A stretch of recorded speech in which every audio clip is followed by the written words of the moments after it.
Bismillahirrahmanirrahim. Assalamualaikum warahmatullahi wabarakatuh.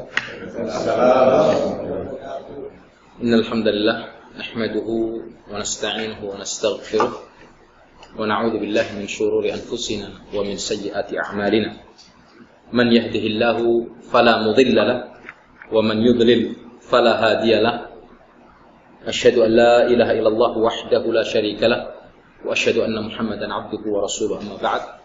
فإن أصدق الحديث كتاب الله وخير الهدي هدي محمد صلى الله عليه وسلم شر الأمور محدثاتها وكل محدثة بدعة وكل بدعة ضلالة وكل ضلالة في النار. Tiada henti dan selalu kita memuji dengan pujian yang paling sempurna kepada Allah Tabaraka wa Ta'ala dan berusaha untuk selalu menjadi hamba yang bersyukur kepada Allah, dan tak lupa untuk selalu bersalawat kepada junjungan mulia Nabi kita Muhammad sallallahu alaihi wasallam, juga kepada keluarganya, para sahabatnya yang mulia, dan orang-orang yang selalu konsisten menegakkan sunnahnya sampai datangnya hari pembalasan. Ikhwani fiddin, a'azzakumullahu jami'an. Saudaraku sekalian yang dimuliakan oleh Allah Tabaraka wa Ta'ala, pada kesempatan pertemuan hari ini kita masih dalam pembahasan kitab Taharah, dan kita sudah masuk kepada bab sunnah-sunnah fitrah. Kita akan membahas sebuah hadis yang telah disabdakan oleh Nabi kita Muhammad sallallahu alaihi wasallam yang berbicara tentang sunnah-sunnah fitrah. Dan sunnah-sunnah fitrah itu maknanya atau artinya di sini adalah sifat-sifat dasar yang menjadi fitrah manusia dan berfungsi sebagai pelengkap agar manusia tersebut tampil lebih indah dan menarik. Dan fitrah itu ada pada diri pada manusia, dan tidak ada satupun yang bisa menghalangi fitrah tersebut. Nah, seperti diriwayatkan dalam hadis Aisyah radhiyallahu anha, Rasulullah sallallahu alaihi wasallam bersabda, hadis ini diriwayatkan oleh Imam Muslim, asyrun minal fitrah. Kata Rasulullah, ada 10 jenis fitrah manusia. Qassus syaribi, yaitu yang pertama menggunting kumis atau memendekkan kumis atau mencukur kumis. Yang kedua wa'fa'ul lihyah, yaitu memelihara jenggot. Wasiwak, yang ketiga yaitu bersiwak, atau dalam zaman kita sekarang ini dikatakan menyikat gigi.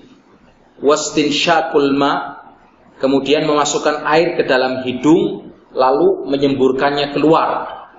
Dan ini adalah merupakan salah satu cara untuk kita membersihkan bagian dalam dari hidung. Bukan seperti kita menghirup air ke mulut, tidak, akan tetapi dimasukkan sampai batas tertentu di sini, kemudian setelah itu kita keluarkan untuk membersihkan kotoran yang ada di dalam hidung. Dan ini sudah dipraktekkan oleh Rasulullah SAW dan para sahabatnya dari semenjak itu. Kemudian waqassul adfar, yaitu memotong kuku, memendekkan kuku. Wa ghaslul barajimi, kemudian membersihkan ruas-ruas jari. Membersihkan ruas jari itu berarti mencakup ini, Bapak-bapak sekalian, bersihkan ruas-ruas jari ini, kemudian bagian dalamnya juga. Makanya kenapa ada yang menjelaskan juga membersihkan bagian-bagian dalam ini juga mencakup seperti bagian leher. Ya mungkin memang ini bagian tempat bertumpuknya keringat, kan, dari aktivitas kehidupan kita sehari-hari. Kemudian lekukan-lekukan sini, bagian kaki, apalagi dalam bagian-bagian aurat yang paling dalam. Kemudian wanatful ibit, yaitu mencabut bulu ketiak. Wa halqul anah, halqul anah artinya mencukur bulu kemaluan. Wantiqasul ma, maksudnya adalah membersihkan diri ketika kita selesai buang air besar maupun buang air kecil, istinja. Seperti pernah kita jelaskan pada pembahasan yang telah lalu. Kemudian yang terakhir wal madmadah, yaitu berkumur. Jadi perkara-perkara kesucian, kebersihan ini sudah diajarkan oleh Nabi kita Muhammad SAW kepada para sahabatnya ketika itu sebagai generasi terbaik, ya kan? Dan terus dilakukan oleh umat Islam yang tahu akan ajaran agamanya dan bagaimana Islam mengajarkan kebersihan, ya kan? Sebelum orang-orang bule atau orang-orang Barat mengenal kebersihan. Dan disebutkan dalam sejarah, dalam Ibnu Katsir, ketika orang-orang Barat, orang-orang Eropa berhasil menguasai Palestina, ketika itu Palestina jatuh ketika Umar berada pada puncak kepemimpinan khalifah, berhasil mengambil Palestina dan mengembalikan kepada umat Islam. Kemudian setelah itu jatuh ke tangan orang-orang Salibis. Kemudian setelah itu, ya kan, begitu orang-orang Salibis masuk, begitu orang-orang Eropa ketika itu masuk, hancur Palestina. Bukan hanya umat Islam saja yang dibunuh, kan? Bahkan orang-orang dari seagama yang berlainan keyakinan. Dan disebutkan bagaimana pasukan-pasukan Eropa ketika itu kalau mau buang air kecil, buang air besar di pinggir jalan. Sehingga kota Palestina penuh dengan tumpukan kotoran manusia. Karena ini kebiasaan yang mereka lakukan ketika itu. Dan kita umat Islam sudah diajarkan kebersihan. Dan agama kita menganjurkan kebersihan. Dan bahkan dikatakan sebagian dari keimanan. Karena kita dalam melaksanakan ketaatan beribadah banyak diajarkan bagaimana sebelum kita beribadah kita membersihkan diri, mensucikan diri. Kita mengenal bagaimana membersihkan diri, ya kan? Dengan berwudu untuk menghilangkan hadas kecil, dengan mandi untuk menghilangkan hadas besar. Nah, ini sudah dikenal oleh umat Islam semenjak dahulu. Nah, di sini perkara-perkara satu persatu yang akan kita jelaskan dari sunnah-sunnah fitrah ini yang dianjurkan oleh syariat agama kita untuk rutin kita laksanakan, dan manusia harus terikat dengan ini karena kalau tidak akan identik dengan kekotoran. Mulut diantaranya yang diperintahkan untuk kita bersiwak. Dan bersiwak diajarkan oleh Rasulullah SAW dalam beberapa hal, dalam beberapa tempat untuk kita selalu menjaga diri dengan bersiwak, yaitu menggosok gigi. Nah, siwak yang digunakan itu ketika itu dari semenjak Rasulullah SAW sejenis tangkai pohon arak namanya, atau mungkin istilah sekarangnya, istilah bahasa Latinnya kalau nggak salah Salvadora persica, yang biasa kita lihat digunakan dan sekarang pun dibuat menjadi sebuah pasta gigi. Dan ternyata dalam penelitian yang bahkan sudah dilakukan bukan hanya di negara-negara Islam saja, bahkan sampai di Amerika pun, ternyata di dalamnya subhanallah mengandung kandungan-kandungan yang orang menggunakan di zaman sekarang untuk pasta gigi. Semenjak itu umat Islam sudah menggunakannya untuk membersihkan gigi-gigi mereka. Makanya ketika perang Al-Qadisiyah, di mana ketika itu perang ini terjadi antara kekuatan Islam kan dengan kekuatan adidaya ketika itu, yaitu siapa? Persia. Yang ketika itu pasukan Persia ini dipimpin oleh panglima besarnya yang ditakuti oleh kekuatan Persia, oleh kekuatan Romawi, yaitu siapa? Rustum. Rustum itu mengirimkan orang untuk mengintai dan melihat bagaimana keadaan pasukan umat Islam dan melihat ya kan berapa jumlah mereka, sebagaimana sampai di mana kekuatan mereka. Karena ketika itu Persia merasa sebagai kekuatan yang besar yang tidak bisa tertandingi. Bahkan beberapa kali mereka menang dari orang-orang Romawi. Nah, ketika pengintai-pengintai Rustum ini melihat umat Islam, subhanallah diatur ketika itu umat Islam untuk membuat bara api yang banyak atau api unggun. Dan setiap berapa orang ditaruh di api unggun tersebut dan memperhatikan bagaimana keadaan umat Islam dan disampaikan kepada Rustum. Utusan ini mengatakan kami tidak ada dari satupun dari orang umat Islam itu yang melakukan perbuatan-perbuatan yang tidak bermanfaat. Kita melihat di antara mereka ada yang sedang seperti orang jungkir balik, sholat maksud. Di antara mereka ada yang sedang membaca. Di antara mereka ada yang sedang mengasah giginya. Karena orang Persia ketika itu nggak tahu sikat gigi kan. Tapi dikatakan umat Islam itu mempersiapkan diri bukan hanya dengan pedangnya saja, tapi sampai giginya pun mereka asah. Itu ngeper Rustum ketika dengar itu. Gigi diasah gimana ini? Itu artinya kita pun kalau kalah akan dimakan habis oleh umat Islam. Karena mereka nggak kenal cara sikat gigi, membersihkan gigi. Makanya mereka melihat orang-orang Islam yang sedang bersiwak itu dikatakan orang yang sedang mengasah giginya untuk memakan kita. Nah kalau gigi sudah diasah, berarti pedangnya udah tajam. Udah nggak perlu lagi, ya kan ngasah pedang. Karena sekarang tinggal ngasah gigi. Ini kehebatan syariat kita.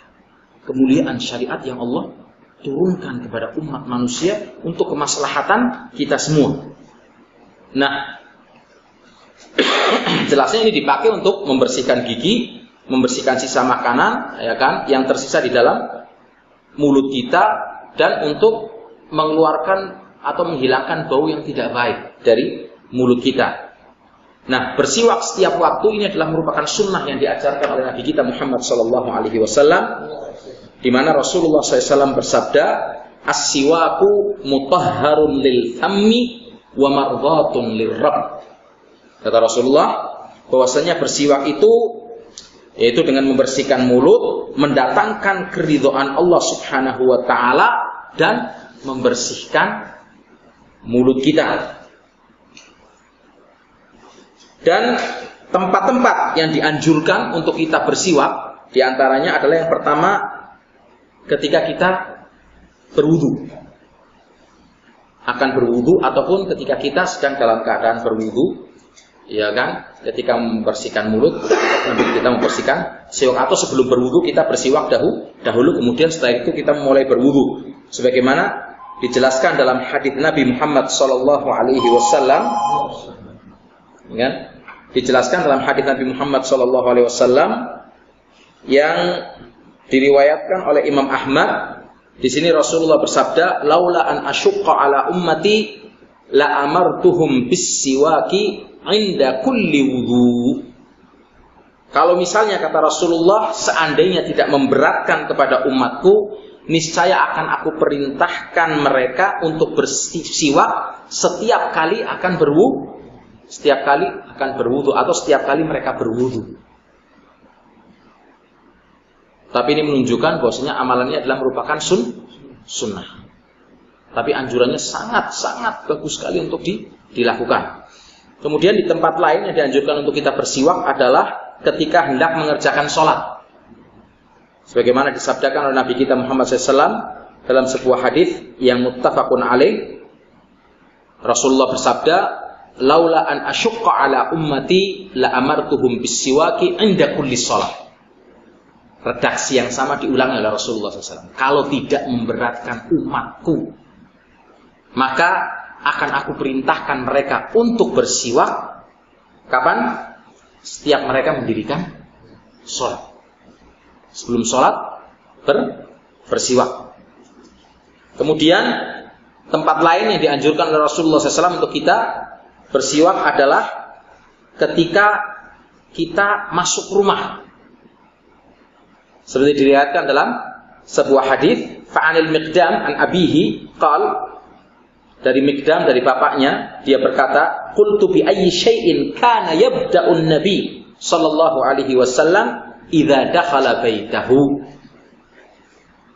Dia bertanya kepada Aisyah, apa apa yang pertama kali dilakukan oleh Rasulullah SAW ketika beliau setiap kali akan masuk rumahnya?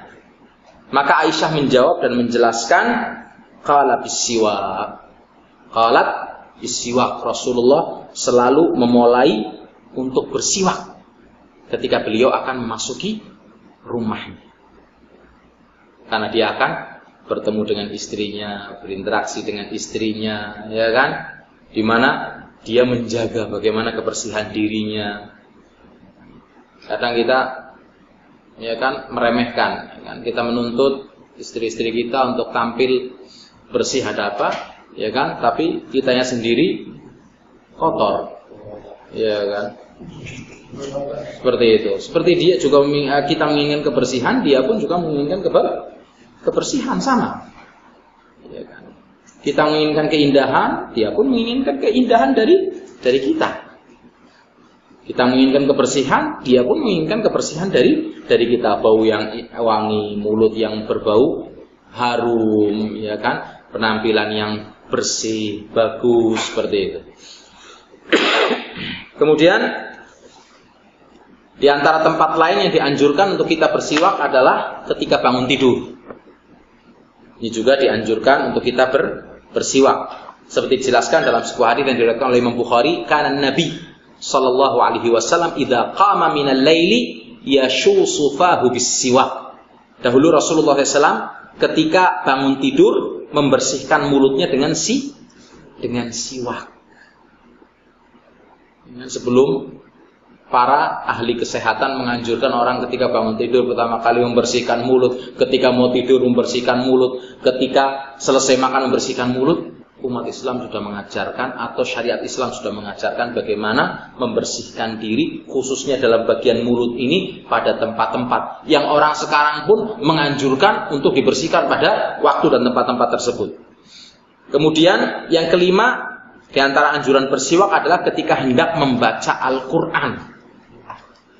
Ketika hendak membaca Al-Quran, Ali radhiyallahu anhu pernah memerintahkan seorang untuk bersiwak sambil berkata, innal abda idza tasawwaka.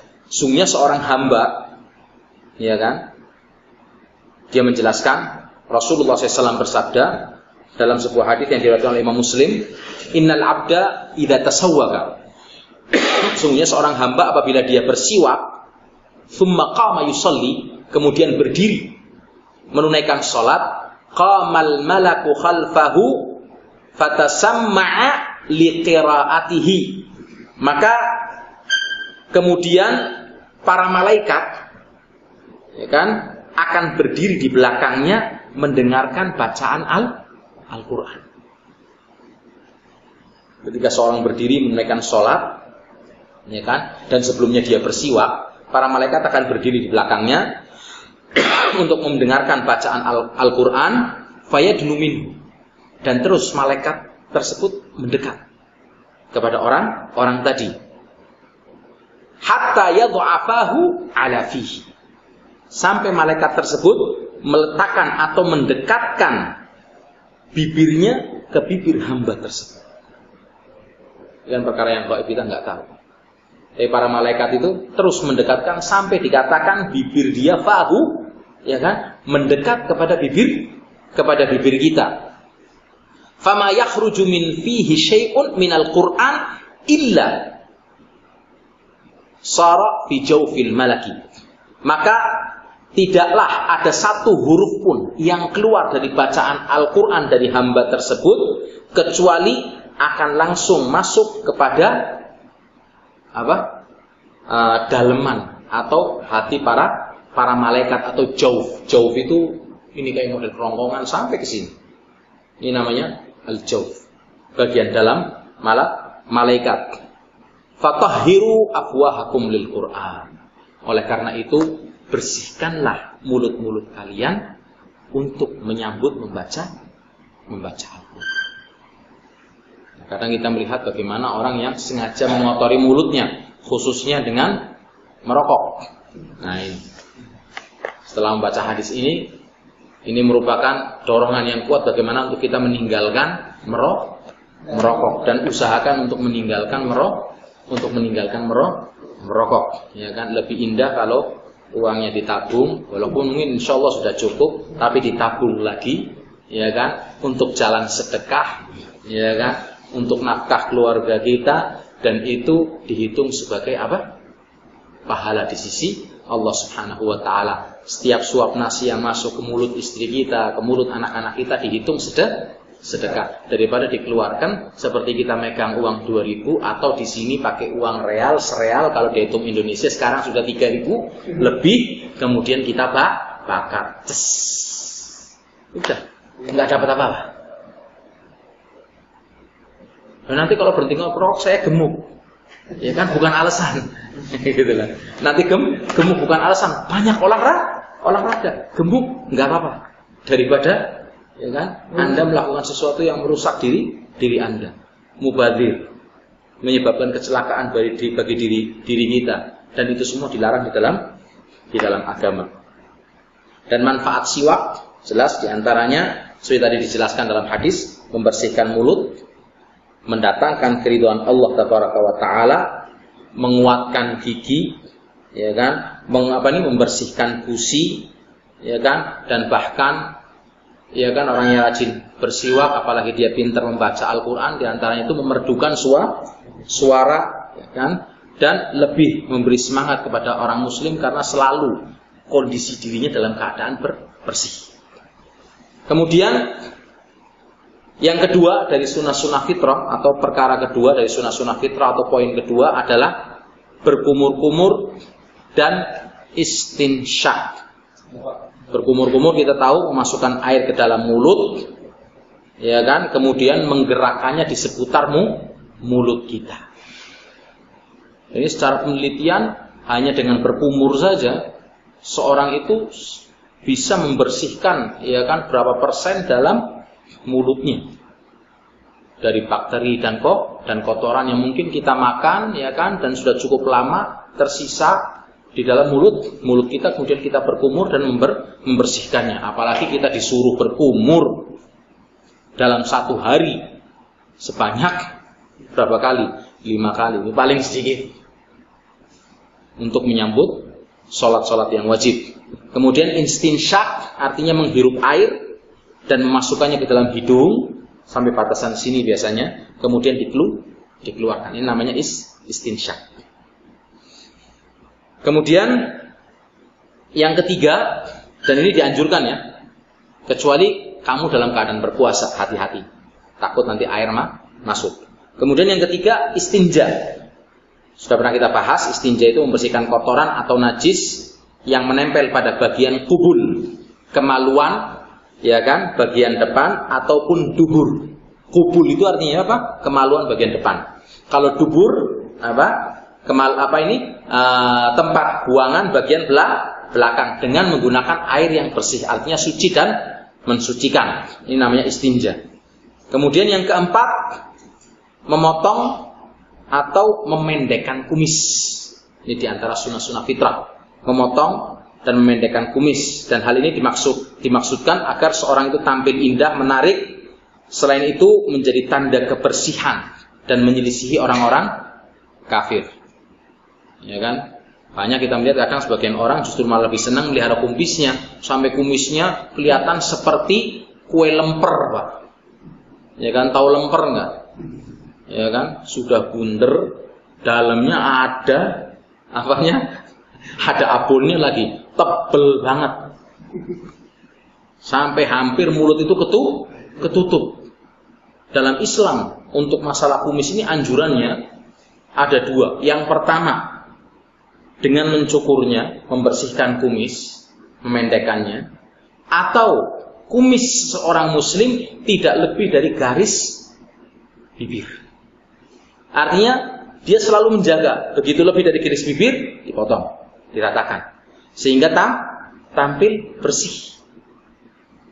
Ya kan? Dimana kumisnya seorang muslim itu tidak lebih dari garis bibirnya, tidak sampai, ya kan, bleber kata orang, ya kan, mana ke bibir, sampai ke bibir bagian bawah. Mau dilihat mulutnya mana nggak kelihatan, kumis semua. Kemudian yang kelima, ini ini perkara melaksanakan sunnah yang memang cukup sulit, ya kan? Sebenarnya tidak sulit, cuma butuh tekad, ya kan? Karena Rasulullah dan para sahabatnya pun melaksanakan dan betul-betul kuat dalam menjaga amalan ini, yaitu memelihara jambang atau jenggot. Memelihara jambang dan jenggot. Maksudnya memelihara ini membiarkan, ya kan, tumbuh, ya kan, dan memanjang serta merawatnya. Ya kan, merawatnya dalam artian ya tampilannya rapi, dibersihkan, dikasih minyak wangi, karena Rasulullah pun ketika itu memberikan minyak wangi, bahkan istri-istrinya pun memakaikan minyak wangi di jenggotnya gitu loh. Jadi ketika pelukan dengan teman pun kalau jenggotnya lebat, baunya wangi. Ini anjuran. Dan bahkan Rasulullah SAW menyebutkan dan bersabda dalam sebuah hadis yang diriwayatkan. Di sini disebutkan, diriwayatkan oleh Imam Muslim, "Ihfadhi wa la tanhaki fa innahu anzaru lil wajh wa ahdha maaf bukan itu.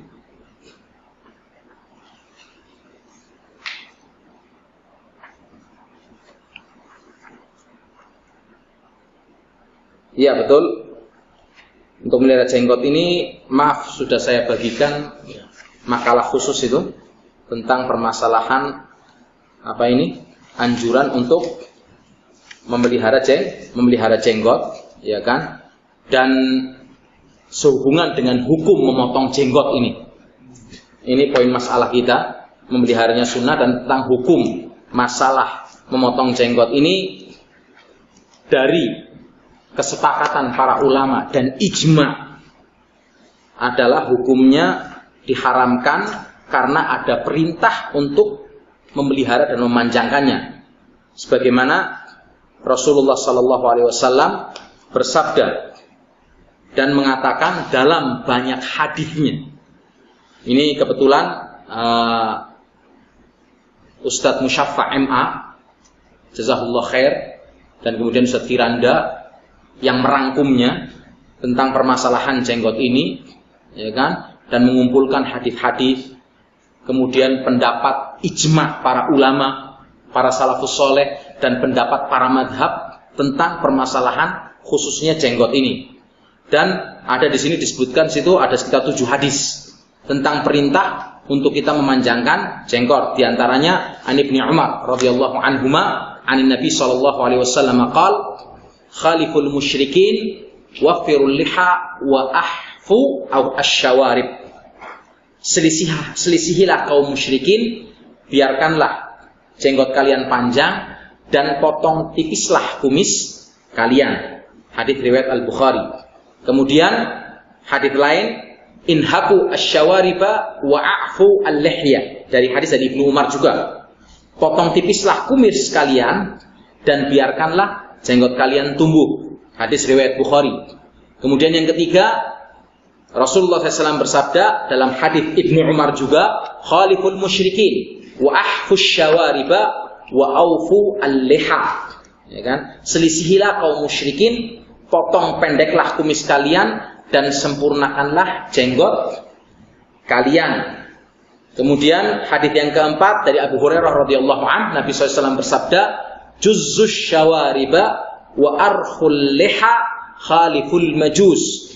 Potonglah kumis kalian dan biarkanlah tumbuh jenggot kalian, dan selisihilah kaum majusi, ya kan? Dan hadis-hadis yang lainnya antum mungkin bisa baca dan telaah sendiri dalam makalah yang telah dibagikan, ya. Kemudian yang ingin kita jelaskan di sini tentang nukilan para ulama, penjelasan para ulama tentang ijma akan dilarangnya hukum mencukur jenggot. Di antaranya Ibnu Hazm Adz-Dzahiri, salah seorang ulama Andalusia, Spanyol, yang ketika itu sudah, ya kan, menukil tentang ijma hukum pengharaman mencukur jenggot. ittafaqu ala anna halqal lihyati muthlatun la yajuz. Kata Ibnu Hazm, para ulama telah sepakat bahwa sungguhnya menggundul jenggot termasuk tindakan muthlah, itu tidak diperbolehkan. Syekhul Islam Ibnu Taimiyah rahimahullah juga mengatakan yuhramu halqul lihyati lil ahadits sahihah wa lam yubihhu ahad. Menggundul jenggot atau mencukur habis diharamkan karena adanya hadits-hadits sahih tentang itu dan tidak ada seorang pun yang membolehkan untuk mencukurnya. Kemudian Al-Ala'i rahimahullah di dalam Al-Uqud Durriyah, kemudian Raddul Mukhtar dan Fathul Qadir dijelaskan innal akhdha minal lihyati dunal qabdah kama yaf'aluhu ba'dul magharibati wal mukhannathatir rijal lam yubihhu ahad wa akhdhu kulliha min fi'lil yahudil hind wa majusil aajim. Sungguhnya memangkas jenggot hingga lebih pendek dari genggaman tangan, karena nanti ada diantaranya para ulama yang berpendapat jenggot itu baru boleh dipotong atau diratakan ketika satu genggaman, dan yang lebih dari satu genggaman baru boleh dipotong dan diratakan, seperti itu. Makanya di sini disebutkan memangkas jenggot hingga lebih pendek dari genggaman tangan, sebagaimana dilakukan oleh sebagian orang-orang Maroko atau para banci disebutkan di sini, tidak ada seorang pun yang membolehkannya. Sedangkan memangkas semua hingga habis itu termasuk tindakan orang-orang Yahudi India dan orang-orang Majusi, penyembah api. Kemudian Abu Hasan Al-Qattan Al-Maliki mengatakan wattafaqu ala anna halqal lihyati muthlatun la tajuz. Para ulama sepakat bahwa sungguhnya mengundul jenggot termasuk tindakan muthlah yang tidak diperbolehkan. Nah, ini sudah cukup sebenarnya bagi insan muslim yang insaf, yang adil untuk menerima kesimpulan wajibnya memanjangkan jenggot, dan ini berdasarkan dalil-dalil Al-Quran, Al-Hadith, dan Ijma' seperti yang kami telah sebutkan. Dan sebenarnya di dalam Al-Quran pun telah dijelaskan, diantaranya satu ayat yang menjelaskan tentang bagaimana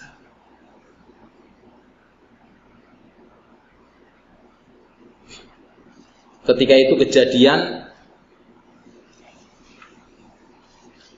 Nabi Musa alaihissalam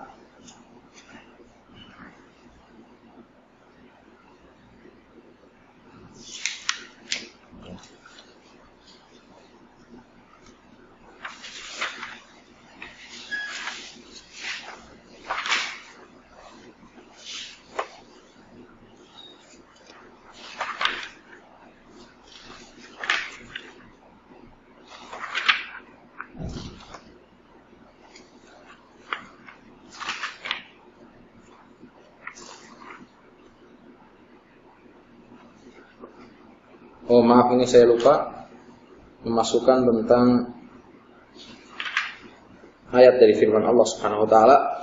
Insyaallah pada pertemuan berikutnya akan saya bawakan, tapi di sini mungkin yang lebih menguatkan lagi adalah seperti disebutkan dalam makalah tentang pendapat para madhab. Pendapat para madhab, ya kan, yang disebutkan di sini, ya kan, tentang pengharaman mencukur jenggot. Dari mulai madhab Hanafi, kemudian Maliki, Hambali, Syafi'i, Hambali, semuanya sepakat tentang permasalahan mencukur jenggot ini. Yang pertama madhab Hanafi, yuhramu ala rajuli qat'ul lihyati. Diharamkan bagi pria memotong jenggotnya. Ad-Durra Al-Mukhtar, juz 6, halaman 407. Kemudian wala ya'khud min lihyatihi syai'an li'annahu muthlah. Tidak boleh baginya memangkas jenggot karena ini termasuk muthlah yang tidak diperbolehkan. Ammal akhdhu minha wa hiya duna dzalika kama yaf'aluhu ba'dul magharib wa mukhannathatir rijal falam yubihhu ahad. Seperti tadi dijelaskan. Adapun memangkas jenggot yang panjangnya kurang dari genggaman tangan, sebagaimana dilakukan oleh orang-orang Maroko dan para Banci, maka tidak ada seorang pun yang membolehkannya. Ini dalam Fathul Qadir dan Hasyiah Ibnul Abidin, yang semuanya adalah buku-buku madhab Hanafi. Kemudian madhab Maliki menjelaskan fala yajuzu halquha wala nadfuha wala qassul katsiri minha, maka tidak boleh mencukur jenggot, tidak boleh mencabutinya, dan tidak boleh memangkas sebagian besarnya. Al-Mufhim karya Imam Al-Qurtubi. Kemudian wa yuhramu 'ala ar-rajuli halqul lihyati, diharamkan bagi pria mencukur jenggotnya, min halul jalil. Kemudian wa halqul lihyati la yajuz, menggundul jenggot itu tidak diperbolehkan, seperti dijelaskan dalam buku Mawahibul Jalil juga. Kemudian catatan, yuhramu 'ala ar-rajuli halqul lihyatihi, diharamkan bagi seorang laki-laki mencukur jenggotnya, seperti disebutkan dalam Hasyiah Dasuki, Ad-Dasuki. Kemudian yang terakhir, wattafaqu 'ala anna halqul lihyati muthlatun la yajuz, al-iqna fi masailil ijma'. Para ulama sepakat sungguhnya mengundur jenggot termasuk tindakan muthlah yang tidak diperbolehkan. Seperti disebutkan dalam buku Al-Iqna fi Masailil Ijma' karya Abul Hasan Al-Qattan Al-Maliki. Kemudian madhab Syafi'i. Nah ini, Imam Asy-Syafi'i sendiri rahimahullah mengatakan di dalam kitabnya Al-Um, wala ya'khud min sya'ri ra'sihi wala lihyatihi syai'an li'anna dzalika innama yu'khadhu zinatan aw nusukan. Orang, ya kan, bahkan Imam Syafi'i berbicara ketika memandikan mayat di sini, tidak boleh memangkas rambut kepala maupun jenggotnya, jenggot si mayat, karena kedua rambut itu hanya boleh diambil, ya kan, untuk menghiasi diri dan ketika melaksanakan manasik haji. Karena disebutkan dalam riwayat Ibnu Umar ketika dalam manasik haji tidak memotong jenggot kecuali ketika manasik haji, dan tidak memotong lebih dari genggaman tangan. Ini batasnya, seperti itu. Kemudian Imam Syafi'i juga mengatakan dalam tempat lain, wal hilaq laisa bijinayah li'anna fihi nusukan fil ra's wa laisa fihi katsirun alamun wa huwa in kana fil lihyati la yajuz falaysa kathiru alamin wala dhihab sya'rin li'annahu yastakhlif wal istakhlafa asy-sya'r naqisan aw yastakhlifu kanat fihi hukuma. Mengundur rambut bukanlah kejahatan, ini jelas karena bahkan sunnah, karena adanya ibadah dengan mengundul kepala, juga karena tidak ada rasa sakit yang berlebihan padanya. Tindakan menggundul itu meski tidak diperbolehkan pada jenggot, kata Imam Syafi'i, ya kan? Namun tidak ada rasa sakit yang berlebihan padanya. Kalau kita nyukur jenggot juga nggak ada rasa sakit, tapi permasalahannya tidak diperbolehkan, kata Imam Syafi'i. Juga tidak menyebabkan hilangnya rambut, karena ia tetap akan tumbuh lagi. Seandainya setelah digundul ternyata rambut yang tumbuh kurang atau tidak tumbuh lagi, maka ya kan ada hukumah semacam denda, sanksi. Silahkan lihat, nah, di sini penjelasannya wallahu alam tentang masalah menggundul rambut, dan bukan pembahasan kita ini, tapi intinya di sini adalah perkataan Imam Syafi'i tidak diperbolehkannya untuk mencukur jenggot. Kemudian Ibnu Rif'ah, salah seorang ulama dalam madhab Syafi'i, mengatakan inna Syafi'i qad nassa fil ummi ala tahrimi halqil lihyah, bahwasanya Imam Syafi'i telah menegaskan dalam kitabnya Al-Um tentang haramnya menggundul jenggot. Abdurrahman bin Umar Ba'alawi juga mengatakan nassa Syafi'i radhiyallahu an ala tahrimi halqil lihyah wa natfuha. Imam Syafi'i radhiyallahu anhu telah mengatakan haramnya mencukur dan menggundul jenggot dan mencabuti jenggot. Sebagian ulama Syafi'iyah juga memandang haramnya menggunduli jenggot. Di antara mereka adalah Al-Halimi yang wafat 403 Hijriah, dan dia berkata dalam bukunya Al-Minhaj fi Syu'abil Iman, la yahillu li ahadin an yahluqa lihyatahu wala hajibain. Tidak diperbolehkan bagi seseorang mencukur jenggotnya atau kedua alisnya. Bahkan ada larangan untuk mencukur kedua alis. Banyak perempuan-perempuan yang bahkan mencukur alisnya dan dijadikannya apa? Digantikannya dengan mentato. Mencukur alis itu adalah sesuatu yang diharamkan dalam agama seperti jenggot. Wa in kana lahu an an yahliqa sibalahu, tapi diperbolehkan untuk mencukur kumis. Lianna lihalqihi faedah, karena mencukur kumis itu ada faedah yang cukup besar. Wahia an la yu'allaq bihi min tasmit ta'am wa raihatihi wa ma yakrahu. Dan tujuannya adalah agar lemak makanan dan bau tidak enak tidak tertinggal padanya. Bikhilaf halqul lihyah, kebalikannya dengan mencukur jenggot. Fa innahu hajnah wa syuhrah wa tashabbuh bin nisa fa huwa kajubbid dzakari. Kenapa? Kalau jenggot berbeda dengan memangkas jenggot, karena itu termasuk tindakan hujnah, syuhrah, menyerupai wanita, maka ia seperti menghilangkan kemaluan, katanya dikatakan seperti itu. Orang yang mencukur jenggot. Kemudian Abul Hasan Al-Mawardi juga mengatakan natful lihyati minas safahi alladhi turaddu bihi syahadah. Imam Al-Mawardi mengatakan mencabut jenggot merupakan perbuatan salah, bodoh, dan menyebabkan persaksian seorang ditolak, sampai ke situ. Kemudian Abu Hamid Al-Ghazali yang wafat 505 Hijriah juga mengatakan ammanat fuha fi awwalin nabat tashabbuhan bil muradi fa minal munqaratil kibar fa innal lihyata zinatun lirrijal.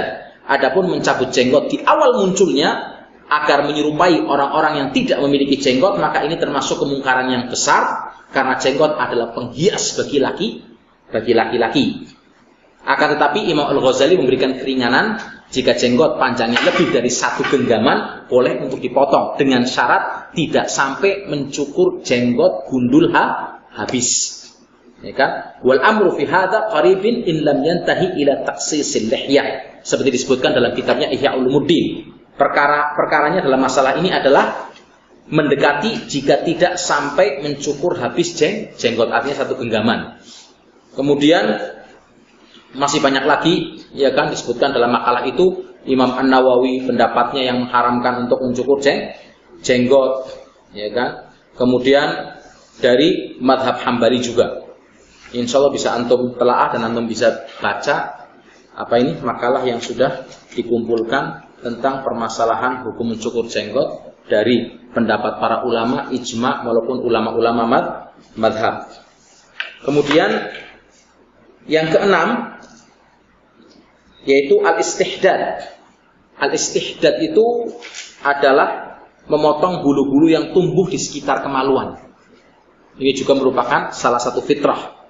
Karena manfaat istihdad ini adalah menurut hasil penelitian menyebutkan bahwa memotong bulu-bulu di sekitar kemaluan dapat menyehatkan tubuh, itu yang pertama, karena merupakan kebersihan dan menambah kuat serta menyegarkan tubuh, sebab semakin lebat bulu kemaluan dan panjangnya bulu-bulu tersebut akan mengakibatkan munculnya banyak penyakit seperti gatal, radang kulit, mengganggu kesehatan tubuh. Maka seorang muslim, ya kan, selalu berusaha membersihkan dan mencukur rambut kemaluannya. Kemudian yang ketujuh di antara sunnah-sunnah fitrah adalah khitan dan khifaf. Kalau khitan itu untuk laki-laki, kalau khifat itu untuk wanita. Khitan adalah memotong kulit yang menutupi kepala kemaluan laki-laki. Adapun khifat adalah melukai daging klirotis atau klitoris, daging klitoris pada kemaluan wanita. Tapi bukan dipotong, tidak. Tapi pernah saya tanyakan kepada dokter, cukup di bagian klitorisnya itu digesek, ya kan? Cukup digesek, ya kan? Dan itu sudah cukup, seperti anjuran untuk menyunat wanita. Kalau untuk laki-laki wajib, kalau untuk wanita sifatnya sunnah. Khitan diperintahkan, ya kan, bagi pria, ya kan, dan sifatnya sunnah. Adapun sifatnya wajib, adapun sunnah bagi wanita muslimah, seperti dijelaskan dalam sebuah hadis yang diriwayatkan oleh Al-Hakim. Ketika itu Rasulullah SAW berkata kepada Ummu Atiyah, "Ikhfidhi wala tanhaki, fa innahu anzaru lil wajh wa ahdha lizzauj." Kata Rasulullah, lukailah sedikit dari klitorisnya, geseklah sedikit dari klitorisnya. Rasulullah tidak mengatakan potong, tidak, gesek sedikit, ya kan? Karena sungguhnya ia membuat wajah semakin bersinar dan lebih membahagiakan bagi pasangannya. Ini sudah disabdakan oleh Rasulullah SAW. Dan manfaat khitan bagi pria adalah untuk menjaga kebersihan alat kelamin itu sendiri, sehingga tidak ada lagi kotoran yang menempel ketika bagian depan kemaluannya itu tertutup dengan kulit, ya kan, ataupun menempel di leher kepala kemaluan dari kulit. Sedangkan bagi wanita, agar mereka lebih tampak menarik, lebih tampak berseri-seri, lebih tampak indah, dan lebih membahagiakan untuk suami, seperti dianjurkan oleh Rasulullah SAW. Dan ini tidak sembarangan. Untuk masalah sunat wanita ini jelas harus konsultasi dengan dokter, dan biasanya dokter-dokter yang memang kedekatan dengan agamanya itu lebih tinggi. Enggak sembarangan dokter juga. Dokter-dokter yang memang tahu, ya kan, kedekatannya dalam agama, karena bukan berarti kita memotong habis dari klirotis tadi, itu tidak. Akan tapi sifatnya hanya menggesek saja dan cukup. Seperti itu. Dan ini dipermasalahkan, ya kan, khususnya kesempatan bagi, ya kan, Barat untuk menghantam umat Islam dari sisi ini. Katanya kejam kepada wanita, mengambil hak-hak wanita, ya kan, seperti itu, dengan tuduhan yang macam-macam. Kalau ada kesalahan, ya kan, yang dilakukan oleh sebagian manusia, sebagian kelompok, itu kesalahan kelompok yang memang tidak tahu bagaimana cara yang benar, ya kan, menyunat wanita, ya kan, dengan memotong habis atau apa, tidak sama sekali. Akan tapi sifatnya hanya menggesek. Dan tidak semua wanita itu disunat. Karena ketika akan disunat dilihat dulu, khususnya dari klitorisnya tadi, ya kan? Klitoris tadi dilihat apakah memang butuh untuk disunat atau tidak. Kalau memang butuh untuk disunat, maka dokter tahu, maka cukup digesek. Itu yang pernah saya konsultasikan dengan salah seorang dokter. Kemudian yang ke-8, memotong kuku, ini jelas. Tapi kebalikannya sekarang malah, ya kan, mode untuk manjangkan kuku sampai dijual kuku-kuku buatan yang sudah diukir. Fitrahnya itu dalam umat Islam, ya kan, justru kita memotong kuku. Tapi khususnya untuk para wanita, ya kan, wah, supaya lebih kelihatan, ya kan, kata dalam istilah Jawa itu mucukri, ya kan, tahu mucukri, Pak? Lancip. Ya kan, biar lancip. Semakin lancip itu tangan perempuan, ya kan, itu semakin indah katanya. Dengan kukunya yang panjang semakin lancip, wah itu semakin indah, iya, karena lancip bisa buat nusuk suaminya. Nyakar. Ya kan, atau nyakar suaminya. Seperti itu. Kan anjurannya dalam agama adalah untuk memotong kuku, memendekkan kuku. Tapi ini karena yang dilihat adalah orang-orang non-muslim, yang di televisi yang dilihat adalah orang-orang barat, bagaimana seakan-akan keindahan itu ada pada mereka. Padahal kita umat Islam penuh dengan keindahan dan kebersihan. Mungkin mereka nggak pernah cebok. Ceboknya cuma pakai tisu. Kita dengan air, Pak, lebih mulia. Kemudian yang ke-9, mencabut bulu ketiak, ya kan? Ini walaupun kalau memang sakit ya dicukur, nggak apa-apa. Kalau mau dicabut lebih bagus, ya kan? Karena ini akan menjaga kebersihan. Khususnya semakin banyak bulu ketiak, ya kan, semakin rawan untuk mengeluarkan bau. Semakin lebat, waduh, itu buat orang pingsan, ya kan. Dan subhanallah, kadang kita lihat sebagian orang itu nggak sadar kalau bau ketiaknya itu, Allahu Akbar. Baru kita nempel sedikit aja udah pusing, Pak, sampai ke sini, teng kayak ada itunya. Apalagi ketika sujud dalam sholat, orangnya lebih besar, kita pas di bawah lekukan bagian tangannya, ya Allah, mau batalin sholat, ya kan, keluarnya juga sudah sulit, akhirnya kita ditahan udah. Keluar assalamualaikum mau dikir aja nggak bisa akhirnya. Minyak wangi, subhanallah, harganya juga murah-murah. Sereal 2 real kita sudah dapat minyak wangi. Deodoran khusus untuk ketiak juga harganya murah, kita bisa pakai. Kenapa kita tidak bisa menjaga diri, khususnya ketika akan sholat? Ini bukan mengganggu lagi, bahkan lebih ganas baunya daripada apa? orang yang makan bawang dan bawang putih, atau bawang merah, kemudian dia masuk ke dalam sholat. Dan ini termasuk sesuatu yang mengganggu saudaranya sesama muslim di dalam sholat. Makanya bagaimana seorang bisa menjaga diri, khususnya makanya dianjurkan dalam Islam untuk memotong bulu ketiak dan membersihkannya. Kemudian yang tadi mencuci ruas jari jemari, ya kan, yang termasuk diperintahkan untuk kita bersihkan.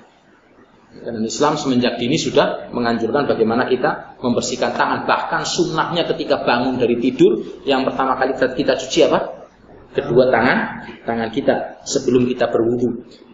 Dan dijelaskan dalam sebuah hadis yang diriwayatkan oleh Muslim, dimakruhkan selama 40 hari, ya kan, membiarkan kuku, bulu ketiak, bulu kemaluan, kumis selama 40 hari tidak mencukur. Ini hukumnya makruh kalau kita diamkan. Sampai berlalu 40 hari tidak kita potong. Seperti dijelaskan dalam hadis Rasulullah SAW, waqatalana Rasulullah SAW fi qassi syaribi. Rasulullah SAW memberikan tenggang waktu kepada kita, ya kan, atau batasan seorang muslim, ya kan, untuk mencukur kumisnya, memotong kukunya, kemudian memotong bulu kemaluannya, memotong bulu ketiaknya, tidak lebih dari 40 hari. Artinya rutin, harus selalu kita bersihkan. Dan kita bisa melihat bagaimana Islam mengajarkan kebersihan kepada umatnya untuk selalu menjaga kebersihan. Wallahu alam. Ini mungkin yang bisa saya sampaikan dari permasalahan sunnah-sunnah fitrah. Apabila ada yang mau ditanyakan, silahkan. Subhanakallah wa bihamdika, asyhadu an la ilaha illa anta, astaghfiruka wa atubu ilaik. Assalamualaikum warahmatullahi wabarakatuh.